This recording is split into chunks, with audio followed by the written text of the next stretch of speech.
Hello, আসসালামু আলাইকুম। Hasina speaking. Hello, কে বলতেছেন? Hello, hello. ওয়ালাইকুম আসসালাম। আমি খালেদা জিয়ার ছেলে তারেক বলতেছি। তারেক জিয়া বলতেছি। আপনি কিছু কথা বলবেন, আমাকে সত্য কথা বলবেন, ঠিক আছে? ও তারেক জিয়া, তোর সাথে আমার কোনো কথা নাই। আমি তোর সাথে ফোনে একটুও কথা বলার ইচ্ছা নেই। তুই ফোন রেখে দে। আমি তোর সাথে একটুও কথা বলতে ইচ্ছা নাই আমার। আমার সাথে কথা বলার ইচ্ছা থাকবে কি করে? আমি তো এখন কিছু সত্য কথা বলবো, আর সত্য কথাগুলো তোমার সহ্য হবে না, আর কিছু গোমর ফাঁস করে দিয়ে দেব, বুঝেন? আমার তো কোনো গোমর নাই, আমার গোমর ফাঁস হবে কি করে? আমার সম্বন্ধে কথা বলতে গেলে আমার ভালো গুণগুলো বেরিয়ে আসবে। আমার কখনোই তুমি খারাপ গুণ বের করতে পারবা না।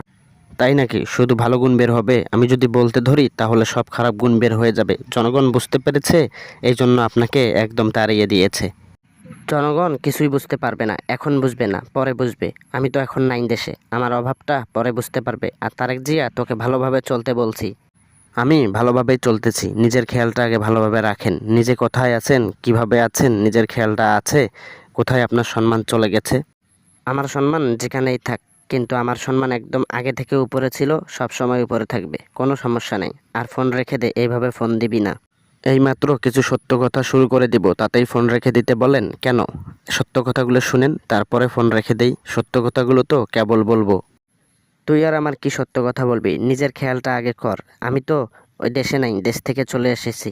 তবুও তুই দেশে এখনো যাইতে পারিস নাই, বুঝিস? আমি দেশে নাই তাতে কি, কিন্তু দেশের মানুষ আমাকে দেশে নিয়ে আসার জন্য পাগল উঠে পড়ে লেগেছে। আমাকে খুব তাড়াতাড়ি দেশে নিয়ে আসবে, বুঝছিস হাসিনা? জনগণকে 16 বছরে কিছুই জানিস না, কিছুই চিনিস না। আমি চিনেছি জনগণ কেমন। জনগণ 16 বছরে আমাকে যা দিয়েছে তার থেকে বেশি কিছু দিবে তো। হাসিনা, একটা কথা মনে রাখ, জনগণের মন কিভাবে জয় করতে হয় আমার সেটা জানা আছে। আমি 16 বছর লাগবে না, আমাকে 5 বছরেই আমি আনাফ করে ফেলবো। হয়েছে হয়েছে, অনেক কথা বলেছিস, অনেক কথা বলে ফেলছিস আবেগের বশে। আমি 16 বছরে জনগণকে যা দিয়েছি তার থেকে বেশি কিছু দিছে আমাকে। জনগণ এমন একটা জিনিস, জনগণের সাথে খারাপ আচরণ করলে, জনগণের সাথে 2 নাম্বারি করলে জনগণ বুঝতে পারে, আর জনগণ যদি বুঝতে পারে নিজের অবস্থা কোথায় যাবে। আমি তো জনগণকে সবসময় ভালো জিনিস উপহার দিয়েছি, দেশকে একদম ডিজিটাল করেছি, দেশকে এমন জায়গায় পৌঁছায় দিয়েছি গত 50 বছরে এই জায়গায় যায় নাই।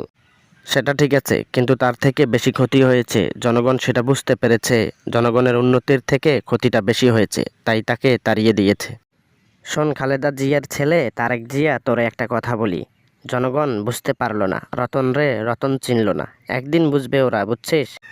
জনগণকে রতন চেনা লাগবে না, জনগণ যতটুকু চিনেছে তার থেকে বেশি কিছু করে নাই। যতটুকু দরকার ছিল ততটুকুই করেছে, বুঝেছিস? এখন ভালো থাক।